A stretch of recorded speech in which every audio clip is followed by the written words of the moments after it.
Les astronomes de la NASA sont convaincus que les prochaines décennies marqueront la découverte de la vie extraterrestre. Pourtant, certains estiment que des vaisseaux aliens ont déjà sillonné la Terre.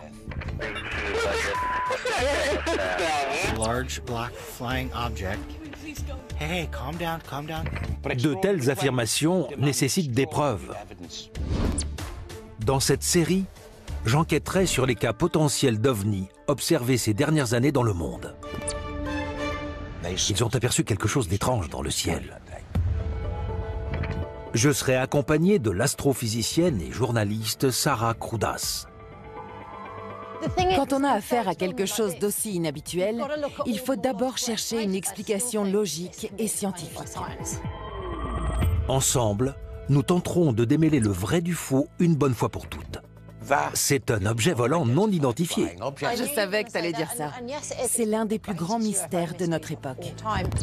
Depuis notre QG créé pour l'occasion, nous échangerons avec des experts. Il n'existe aucune explication logique à ce que l'on voit sur ces images. Des lanceurs d'alerte. Dès qu'on sort des clous dans un organisme comme le mien, on s'expose à un risque. Et des témoins directs. On a vu un genre d'énorme boomerang. Il devait faire 2 km de large. C'était hallucinant. Ça donne la chair de poule. Et nous tenterons de répondre à cette fameuse question. Sommes-nous seuls dans l'univers? Une chose est certaine, ils viennent d'ailleurs.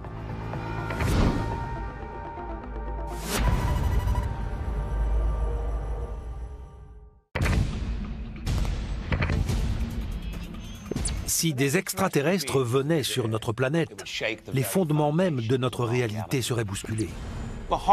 Mais de nombreuses personnes sont convaincues que cela s'est déjà produit. Plus de 10% des gens affirment avoir vu un ovni.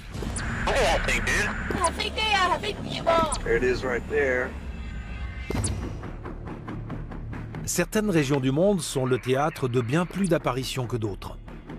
Un des pays de prédilection des ovnis se trouve non loin de chez nous. Le centre de l'Écosse possède sa propre zone 51.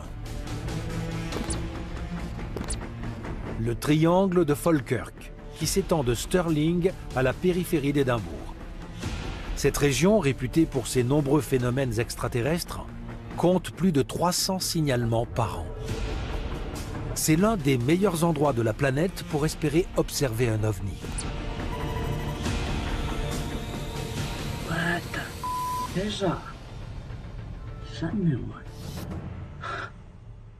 Des appareils en forme de cigare, aux lumières mystérieuses, en passant par des rencontres fortuites avec des extraterrestres, la liste est infinie. Ancien membre du ministère de la Défense, Nick Pope a travaillé pour le département dédié aux observations d'OVNI. Il a répondu à des centaines d'appels. Il y avait des ovnis partout, à l'ouest, à l'est, au centre. Les médias ne parlaient que de ça. Il y avait de nombreux témoignages fascinants, des enlèvements présumés. C'était la folie. Une chose est sûre, les rencontres rapprochées survenues en Écosse se démarquent des autres. Que s'est-il passé? Comment expliquer toutes ces observations d'OVNI? Et pourquoi ça ne s'arrêtait pas? De nombreuses informations ont été passées sous silence parce que ça aurait été trop dérangeant que tout le monde sache qu'on n'est pas seul et qu'il existe d'autres entités.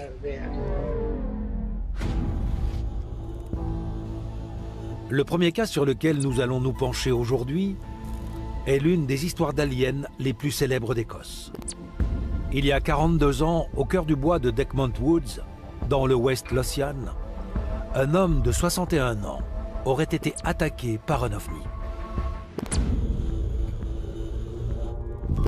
Cette rencontre troublante a fait l'objet d'une enquête menée par la police britannique.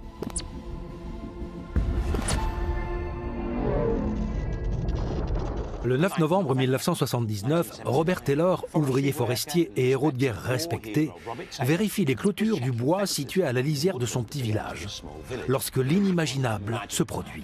En arrivant dans la clairière, il tombe nez à nez avec un énorme dôme volant qui plane au-dessus de la canopée. L'engin mesure environ 6 mètres de diamètre. Il a une texture métallique sombre et rugueuse, ainsi que de petits propulseurs sur son bord extérieur. Robert s'approche et il est victime d'un événement terrifiant. Deux sphères couvertes de pointes se détachent du vaisseau principal, volent vers lui, s'accrochent à ses jambes et commencent à le traîner violemment vers l'appareil. Robert se réveille seulement 20 minutes plus tard, blessé, les cheveux arrachés et temporairement incapable de parler. Cette terrible rencontre le marque à jamais. Et depuis ce jour, le petit village écossais est surnommé la 4e dimension.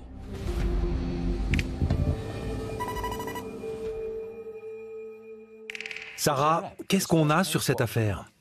Cette histoire est intéressante, c'est un témoignage inhabituel. Il s'agit d'une rencontre du 4e type, ce qui signifie qu'un extraterrestre ou un ovni est entré en interaction. On a des preuves de tout ça. C'est là que ça coince.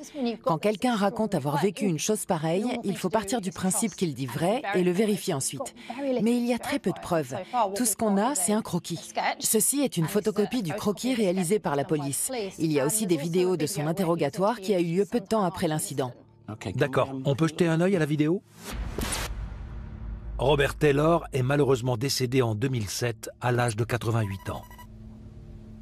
Mais jusqu'à sa mort, sa version des faits est restée la même que dans ce reportage. I was amazed to see in front of me this huge dome-shaped ship, you know, and just couldn't believe my eyes. What would you have thought of someone who had just said on television what you've just said? Well, doubtful if I would believe. It's a thing that you have to see, I think, before you could believe. Cet homme était un membre respectable de la communauté. Il allait à l'église. Il n'avait aucun antécédent de maladie mentale. Mais sur cette vidéo, il raconte simplement ce qu'il prétend avoir vécu. Ça ne prouve rien. Exactement. On cherche à démontrer que nous ne sommes pas seuls dans l'univers et que les aliens sont potentiellement venus sur Terre. Mais pour ça, il faut plusieurs preuves solides. Pour l'instant, tout ce que nous avons, c'est un croquis du vaisseau observé par Robert Taylor, réalisé dans le cadre de l'enquête. À cela s'ajoute le témoignage d'un officier de police à la retraite, qui a été l'un des premiers à intervenir sur les lieux à l'époque. Ce dernier a corroboré l'histoire de Robert Taylor. Once we saw the marks on the ground, I thought, well, something's been here. This is where Robert Taylor stopped. Whatever it was heavy, it was there, and the only way that went was up through there. On peut voir le croquis? Oui. Tu vois, ce qui me chiffonne dans ce dessin, c'est qu'on dirait un peu le vaisseau spatial de l'empereur Ming dans Flash Gordon.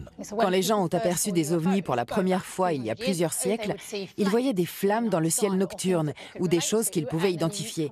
Puis au XXe et XXIe siècle, on a des descriptions qui se rapprochent de Flash Gordon ou de Star Wars et qui relèvent de la science-fiction. Mais quand une histoire dépasse l'imagination, il faut l'étudier. Comment peut-on faire avancer cette enquête? Le problème, c'est qu'on ne peut pas interroger Robert. Alors on est un peu coincé. Mais on peut se tourner vers Malcolm Robinson, un auteur et enquêteur du paranormal qui a dédié sa vie à cette affaire. Malcolm a pu discuter à de nombreuses reprises de cette incroyable expérience avec Robert. Il connaît l'affaire sur le bout des doigts. Bonjour Malcolm, comment allez-vous? Très bien, merci. Dans le cadre de l'affaire Robert Taylor, qui date de 79, quelles preuves avons-nous? Parce que pour l'instant, tout ce que je vois, c'est son propre témoignage et un croquis réalisé par la police. En réalité, il y a de nombreuses preuves. J'ai en ma possession le fameux pantalon déchiré. C'est celui que Robert Taylor portait en cette matinée fatidique du 9 novembre 1979. Comme vous pouvez le voir sur l'une des deux jambes, il y a une déchirure. Et si on retourne le pantalon, on se rend compte qu'il y en a une autre ici. Ce pantalon a été analysé par le service de police scientifique d'Édimbourg. Il n'a pas été déchiré par des débris qu'on peut trouver dans la forêt, comme des pierres ou des branches pointues. Il est évident que c'est un mouvement mécanique vers le haut qui a fait ça. C'est une affaire incroyable. La police a-t-elle pris cette histoire au sérieux? Ils ont pris ça très au sérieux, à tel point qu'ils ont installé une clôture autour du lieu de l'incident, pour s'assurer que personne ne pénètre dans cette zone. Il y avait des traces circulaires et triangulaires au sol, qui correspondaient parfaitement à la description du vaisseau spatial. Je me suis rendu sur place quelques jours plus tard et j'ai pu observer ces marques de mes propres yeux. On pouvait très bien voir qu'il s'était passé quelque chose à cet endroit précis. La police connaissait Robert Taylor. Elle savait qu'il n'aurait jamais inventé une chose pareille. Ça n'était pas du tout son genre. Qu'est-ce que ça peut être, d'après vous? Il y a de nombreuses théories. Certaines personnes pensent que Robert a ingéré un fruit du nom d'Atropa belladonna. C'est une baie rare qui peut causer des hallucinations et parfois même entraîner la mort. Mais il n'y a aucune trace de cette plante dans le bois de Dekmont Woods.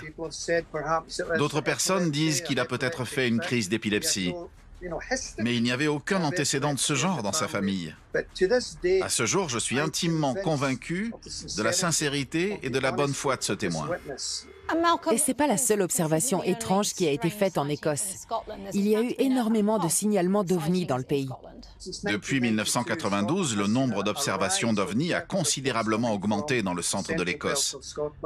Il y a notamment eu cet homme qui se rendait à Stirling avec ses 2 jeunes fils. Il circulait sur une petite route de campagne, quand tout à coup, un des 2 enfants s'est écrié « Papa, c'est quoi ça ?» Le père a regardé à travers le pare-brise et il a vu un vaisseau noir brillant à 2 étages, avec des lumières rouges sur le dessous. Il flottait au-dessus d'un champ. Il y a également le cas de la famille Sloggett. Ils travaillaient dans les landes au-dessus de Bonnybridge quand une boule de lumière bleue est descendue du ciel avant de se poser dans un champ. La clôture de la ferme s'est alors mise à vibrer très violemment. Ils ont pris leurs jambes à leur cou et ils se sont enfuis en hurlant. Un certain nombre d'ovnis ont également été photographiés dans la région. L'un des clichés les plus célèbres a été pris par Phil Trevis. Il était sorti pour prendre des photos de nuit de l'usine pétrochimique locale. Il voulait photographier les flammes dans l'obscurité. Mais alors qu'il installait son trépied, il a regardé sur sa gauche et il a vu, près des collines d'Oakhill, une boule de lumière rouge qui se déplaçait à toute allure, avant de s'arrêter. Elle se trouvait à une centaine de mètres au-dessus de sa tête. Il a été obligé de se pencher en arrière pour l'observer. Et sur la photo qu'il a prise, on peut voir le dessous de l'appareil. C'était un vaisseau de forme concave qui émettait de la lumière. Mais d'après vous, que cherchent les extraterrestres en venant dans le triangle de Falkirk? On ne sait pas exactement de quoi ils retournent.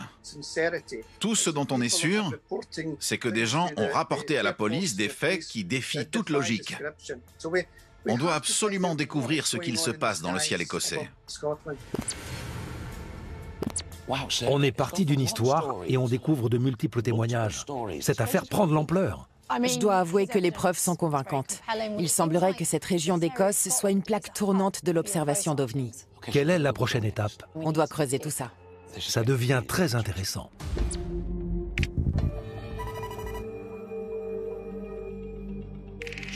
On a donc commencé par enquêter sur le cas de Robert Taylor, qui a affirmé avoir vu un vaisseau spatial dans une forêt du West Lothian en 1979.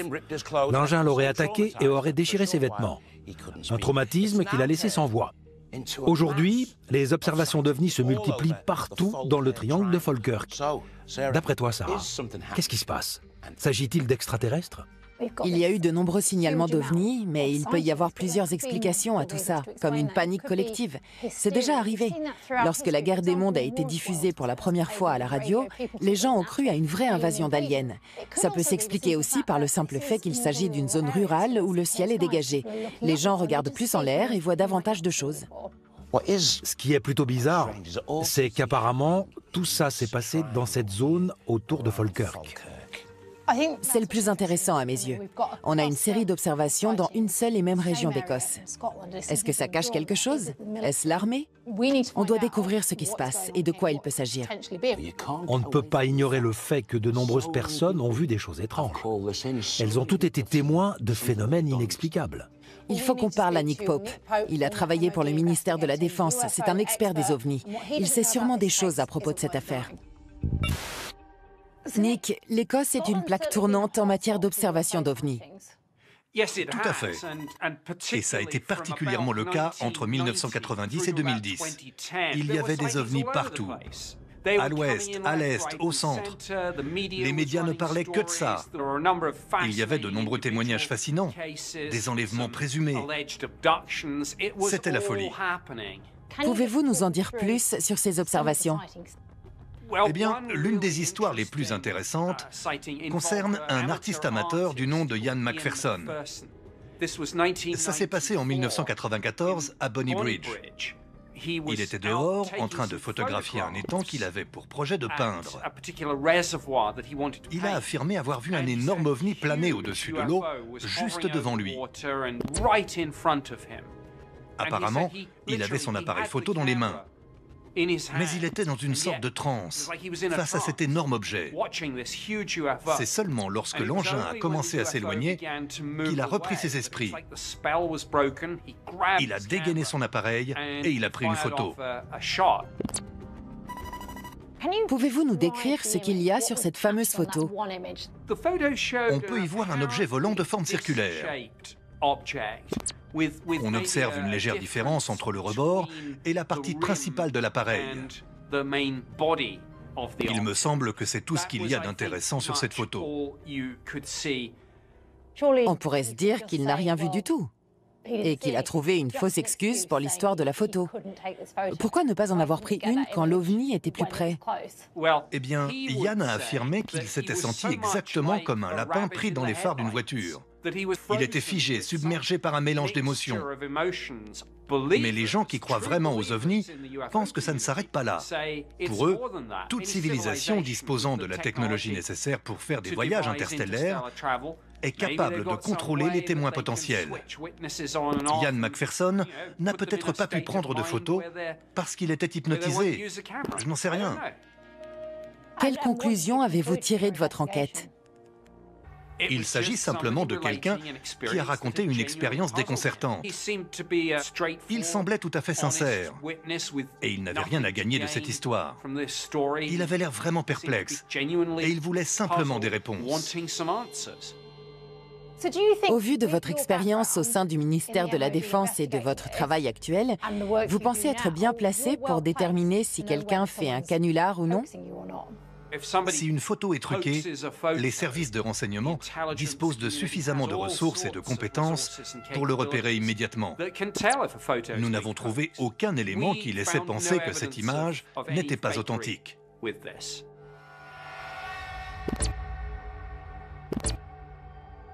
Qu'est-ce que t'en dis? On se croirait presque dans Men in Black, avec les neutralisateurs. Tu sais, qui efface la mémoire. Tu penses que c'est possible? Ian McPherson a vu l'OVNI, mais il s'est figé. Il a dit qu'il était incapable de bouger pour prendre la photo. Je pense que c'est très peu probable. C'est une idée farfelue, on n'a aucune preuve de ça. Pour moi, c'est lié à la peur. Parfois, quand quelque chose nous terrifie, on est incapable de bouger, on se retrouve paralysé. Mais ce que j'ai trouvé intéressant, c'est ce que Nick Pope a dit à propos des faux témoignages. On en revient à la piste de la panique collective. Je pense que ça ne nous facilite pas la tâche, parce qu'on doit tout passer en revue et déterminer ce qui est vrai ou faux. Au milieu des années 90, alors que les apparitions d'OVNI se multiplient, les habitants font pression sur le gouvernement qui accepte d'organiser une réunion officielle pour discuter de ces phénomènes. Il n'en ressort aucune conclusion, mais ces observations pourraient résulter d'une consommation excessive d'alcool, une théorie qui est rapidement relayée par la presse nationale.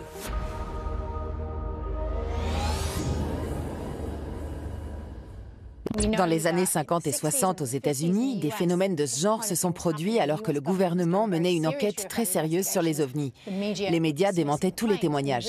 Et s'ils faisaient ça, c'était parce qu'ils ne voulaient pas que les fausses déclarations viennent brouiller les pistes. Je trouve ça très intéressant. Comment peut-on découvrir la vérité? Il y a une personne à qui on doit parler. Elle connaît peut-être la réponse. Billy Buchanan, maire de Falkirk et conseiller municipal de longue date, a passé plusieurs dizaines d'années à tenter de convaincre le gouvernement britannique d'enquêter sur ces observations. C'est parti. Pouvez-vous nous expliquer les mesures que vous avez prises face à ces phénomènes inhabituels? Pour tout vous dire, j'ai absolument tout essayé pour faire avancer les choses, mais en vain. Je suis allé voir les premiers ministres Tony Blair et Gordon Brown pour les convaincre d'ouvrir une enquête officielle sur les phénomènes observés dans la région. Lorsque le Parlement écossais a ouvert ses portes en 1999, je les ai contactés pour les alerter sur la situation. Mais tout ce que j'ai obtenu comme réponse, c'était un email disant « Billy, ne vous mêlez pas de ça, c'est un suicide politique ». On n'a donc toujours aucune explication à ces apparitions. Vous pensez que le gouvernement en sait plus que ce qu'il ne veut bien admettre? Il cache des choses? Eh bien, un jour, je me trouvais à proximité de Westminster et du Parlement. Je me souviens que des hommes qui traversaient la rue m'ont bousculé brutalement, alors que je me tenais debout avec mon badge. Quand je suis rentré à l'hôtel ce soir-là, il y avait une vidéo qui m'attendait, une cassette. Quelqu'un l'avait déposée pour moi. J'ai appris bien plus tard qu'il s'agissait d'un député. Bien sûr, son nom ne peut pas être divulgué pour des questions de confidentialité. Mais la vidéo montrait des objets volants non identifiés aperçus dans la région de Bonnybridge. Je me suis donc rendu à l'aéroport de Cumbernauld. Je leur ai tendu la cassette et je leur ai demandé de me dire si ces images étaient truquées ou non. On est allé dans la tour de contrôle. Le responsable a visionné la cassette et il m'a dit qu'elle était authentique. On était dans une zone de transit vers Glasgow, Édimbourg et Newcastle. Les pilotes affirmaient clairement avoir vu des ovnis dans la région du triangle de Bonnybridge et de Falkirk. Je me suis dit que ça renforçait la crédibilité des témoignages. Et j'ai continué à me battre pour obtenir des réponses. Vous avez toujours la vidéo? On aimerait la voir. Le souci, c'est que certains ont voulu en faire des copies. Mais après ça, on n'a plus jamais entendu parler d'eux. On ne les a plus jamais revus. Leurs numéros de téléphone ont été désactivés.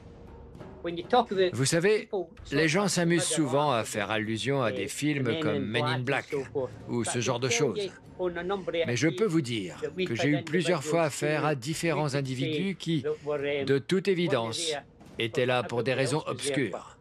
Si les preuves corroborent ce que vous dites, alors c'est incroyable. Une chose est sûre. On veut des réponses, mais le gouvernement refuse de nous en donner. Peut-être qu'il s'agissait d'expérimentations militaires, ou bien d'autres choses, qui sait. C'était super de discuter avec vous. Le village de Bonnybridge a été le théâtre de l'une des premières observations d'OVNI.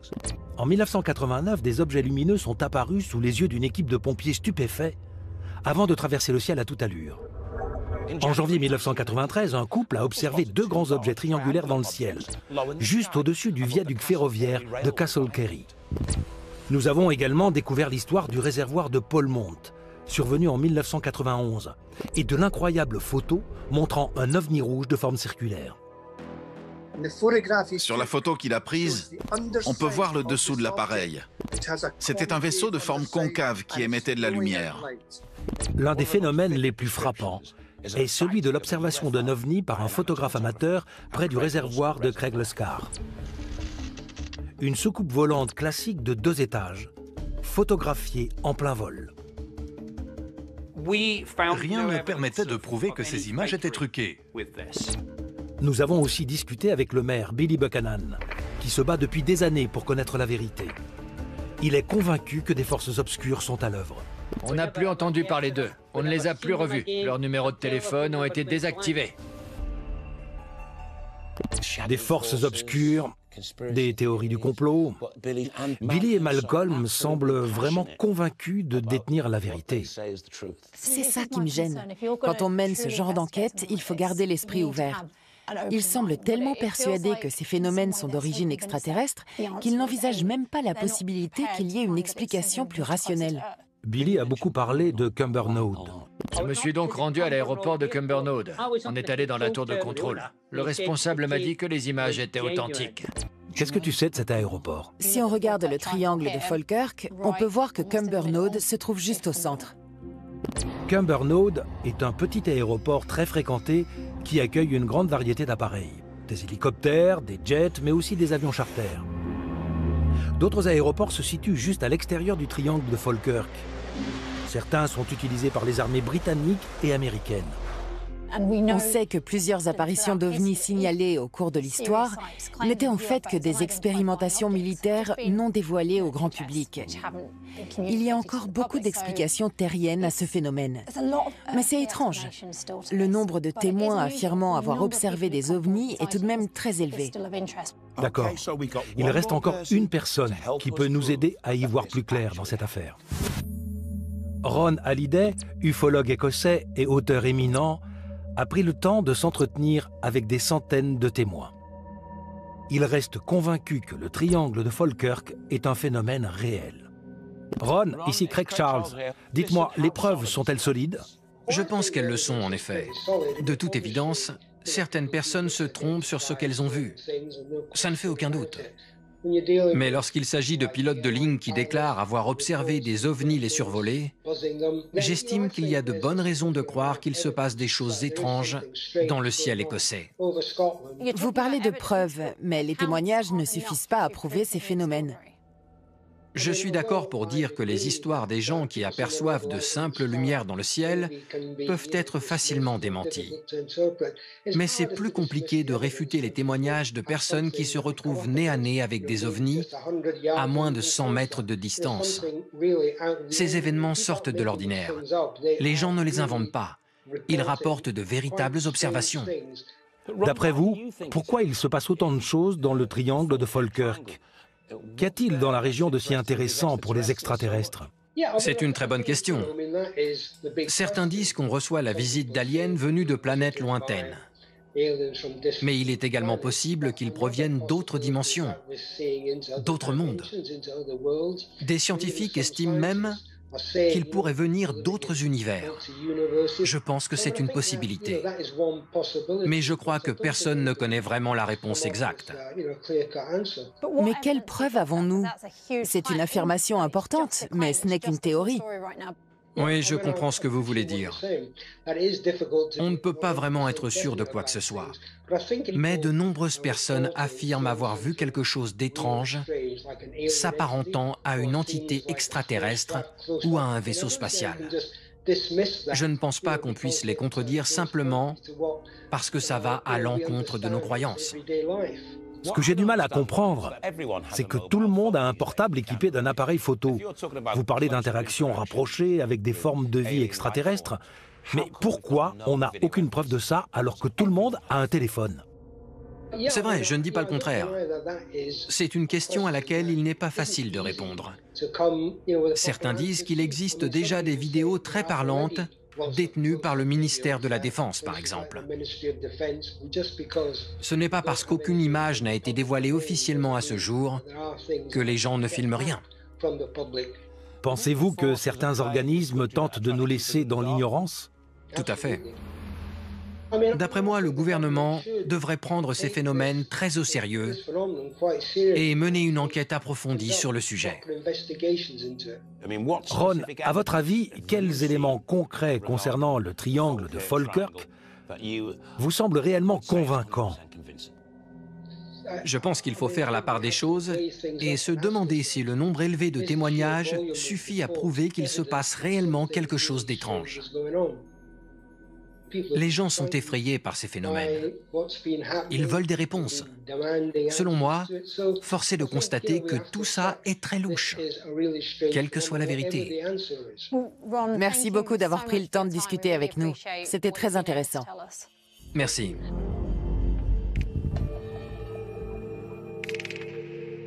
Ron a partagé avec nous des informations précieuses. Il est convaincu qu'il se passe quelque chose. Mais si le nombre d'observations d'ovnis dans le triangle de Falkirk est indéniable, il ne s'agit pas d'une preuve irréfutable. Nous avons encore du mal à étayer les faits. Nous avons besoin de plus de preuves que ça. T'as raison, il nous faut la perle rare, quelque chose capable de prouver l'improbable. J'ai besoin d'éléments plus convaincants. Mais nous venons justement de recevoir une vidéo d'une observation plus récente. Un ovni triangulaire filmé par une caméra embarquée à Broxburg, dans le West Lothian, à 4 km de Decmont Woods. C'est l'une des plus récentes observations d'OVNI dans le triangle de Falkirk. D'accord. Montre-moi ça. Si ces images filmées dans le triangle de Falkirk montrent une image nette d'un OVNI, elles pourraient bien changer le cours de l'enquête. Le voilà, en haut à droite de la vidéo. Qu'est-ce que c'est? On dirait un avion. Ça ne ressemble pas à un avion. On la relance? Oui, vas-y. Le voilà. C'est très bizarre. Une forme triangulaire avec des lumières à chaque extrémité. Ça ne ressemble pas à un avion. Peut-être un appareil militaire? Oui. Quelque chose qu'on ne connaît pas. Mais la voiture est en mouvement. On ne peut pas savoir à quelle vitesse il se déplace et de quelle façon. Ça n'a pas l'air très rapide. Non, on dirait qu'il plane. C'est intéressant. J'ai d'abord pensé à un avion, mais t'as raison, ça a une forme triangulaire. Ça ne veut pas dire qu'il s'agit d'un vaisseau extraterrestre qui vient enlever des gens. C'est simplement quelque chose qu'on ne peut pas expliquer. Ouais. Je me demande combien de nouveaux modèles d'avions l'armée développe. Le truc, c'est qu'on ne le saura jamais. Il y a déjà eu le cas du Blackbird SR-71. Avant d'être dévoilé au grand public, les gens le confondaient avec un ovni à cause de la forme de ses ailes. Il pourrait donc s'agir d'un appareil militaire qu'on ne connaît pas. Sarah, je t'assure, j'aimerais vraiment y croire. Je sais. Mais pour le moment, je ne suis pas convaincu. Cette affaire extraordinaire est pleine de rebondissements. Et pour être honnête, c'est très frustrant. Mais avant de tirer une conclusion définitive, nous devons faire le point sur tout ce que nous avons appris au cours de notre enquête. On s'est d'abord penché sur le cas de Robert Taylor, qui a affirmé avoir vu une chose dans les bois en 1979, une chose qui ressemblait à celle-là. Il y a 42 ans, dans le bois de Dechmont Woods, Robert Taylor, héros de guerre respecté, entre dans une clairière et se retrouve nez à nez avec un ovni, planant à quelques mètres du sol. I was amazed to see this huge dome-shaped ship. Just couldn't believe my eyes. Ce qui se produit ensuite dépasse l'entendement. Des sphères ornées de pointes se dirigent vers Robert, agrippent son pantalon et le tirent violemment vers le vaisseau. J'ai en ma possession le fameux pantalon déchiré. Il est évident que c'est un mouvement mécanique vers le haut qui a fait ça. On parle d'une interaction, d'une rencontre du quatrième type, mais on a très peu de preuves. C'est peut-être un phénomène de foudre globulaire qui est à l'origine de ce qui est arrivé à Robert Taylor. Il a aussi pu faire une crise d'épilepsie, mais je pense qu'on ne le saura jamais. Je suis sûr que c'était un homme honnête. Mais rien ne permet de prouver que tout ça s'est vraiment produit. Il nous faut plus qu'un pantalon déchiré. J'ai l'impression que Malcolm, qui a enquêté sur l'affaire, est convaincu que cette histoire est vraie. Il croit à une origine extraterrestre, mais pour moi, croire ne suffit pas. Il y a eu de nombreuses observations d'OVNI dans le triangle de Falkirk. Est-ce qu'il se passe vraiment quelque chose dans cette zone? Et s'agit-il de phénomènes extraterrestres? Nous avons tenté d'évaluer l'ampleur des phénomènes observés dans le triangle de Falkirk. L'Écosse a connu une augmentation considérable du nombre d'observations d'OVNI. Les gens ont rapporté à la police des faits qui défient toute logique. Nous avons également découvert que le nombre de preuves photographiques était très bas par rapport à la quantité de signalements. Mais nous avons pu examiner deux images. La photo du réservoir de Polmont, qui semble montrer le dessous d'un ovni lumineux rouge dans le ciel nocturne, et un cliché pris en journée au réservoir de Craigluscar, sur lequel on voit une soucoupe volante classique. Mais pour être honnête, ces images n'ont pas vraiment suffi à me convaincre. Celle-ci a été prise au réservoir de Craigluscar, mais pour moi, ça ressemble à un frisbee. J'aimerais pouvoir me dire que j'y crois, mais ce n'est pas le cas. Et pour cette image, le photographe s'est penché en arrière pour capturer le dessous du vaisseau. Je trouve qu'on dirait un réchaud de camping. Oui, je pense aussi que ces images ne sont pas suffisantes. Elles sont intéressantes, mais elles ne constituent pas des preuves. Ce sont de simples photos, ça pourrait être n'importe quoi. Nous avons partagé notre frustration vis-à-vis de la quantité limitée de preuves photographiques avec l'expert en OVNI Ron Halliday. Vous parlez d'interactions rapprochées avec des formes de vie extraterrestres. Mais pourquoi on n'a aucune preuve de ça alors que tout le monde a un téléphone? C'est vrai, je ne dis pas le contraire. C'est une question à laquelle il n'est pas facile de répondre. Nous avons aussi échangé avec le maire de Falkirk, Billy Buchanan. Ce dernier est convaincu qu'il se passe quelque chose dans le ciel écossais. Et il a passé des années à tenter de découvrir la vérité. Je suis allé voir les premiers ministres, Tony Blair et Gordon Brown.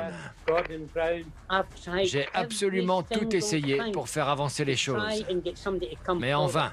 Malgré tous ses efforts, le gouvernement n'a rien voulu entendre. Certaines personnes croient fermement à l'existence des phénomènes extraterrestres, mais je ne suis pas convaincue. On n'a aucune preuve solide qui puisse permettre d'affirmer que des aliens sont à l'origine de tout ça. Mais il ne faut pas oublier les incroyables images filmées récemment par une caméra embarquée sur lesquelles on voit un ovni triangulaire planer au-dessus d'une route. Ça ne ressemble pas à un avion. Le voilà. C'est très bizarre. Il n'y a aucune explication.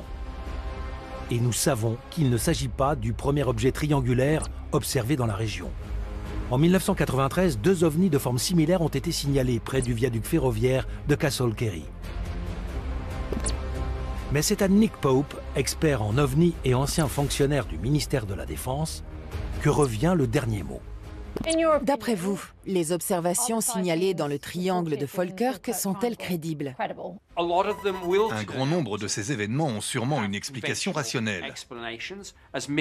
Il peut s'agir d'effets d'optique ou bien de canulars. Mais il y a tout de même ce que je décrirais comme un phénomène global. Et les observations du triangle de Falkirk, où les choses étranges survenues de manière générale, restent inexpliquées à ce jour.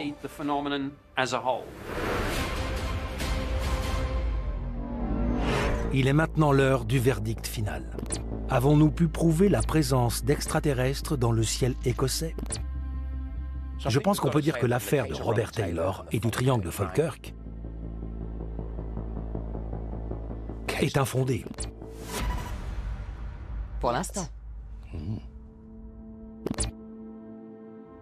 L'affaire troublante de Robert Taylor et du triangle de Falkirk n'a toujours pas été élucidée. Il n'y a tout simplement pas suffisamment de preuves.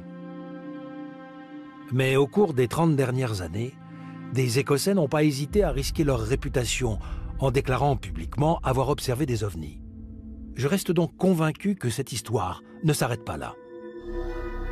La vérité se cache quelque part. Et tandis que les gouvernements du monde entier commencent à dévoiler leurs secrets au public, nous nous rapprochons d'un moment décisif pour l'humanité. La découverte de la preuve ultime que nous ne sommes pas seuls.